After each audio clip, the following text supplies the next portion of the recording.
இந்த தாடி கிழவன் பிளட்டு, டிஎம்கே பிளட்டுன்னு நெறைய பேரோட பயோல பார்த்துருப்பீங்க.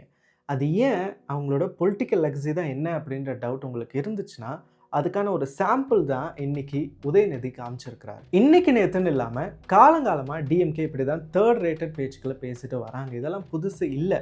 இதுக்கெல்லாம் விதை போட்டது யாருன்னா, ஃபர்ஸ்ட் ஜெனரேஷன் கருணாநிதி. ஜஸ்ட் போய் தேடி பாருங்க. காமராஜருக்கு எதிரா எவ்வளோ vulgar cartoons, racial insults, personal attacks பண்ணியிருப்பாங்கன்னு.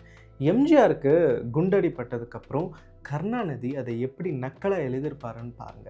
Then the second generation MK Stalin.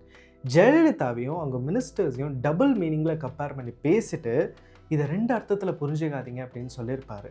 Ladies முன்னாடி நின்றுட்டே அருவருப்பாக டபுள் மீனிங்கில் பேசினதெல்லாம் போயிட்டு பாருங்கள். இப்போ தேர்ட் ஜென்ரேஷன் உதயநிதி வந்திருக்கிறார். ஆல்ரெடி அசம்பிளிக்கு வெளியில் நின்று அவங்களுக்கான இவங்களுக்கானு ஒரு பர்சனல் அட்டாக் பண்ணியிருப்பார்.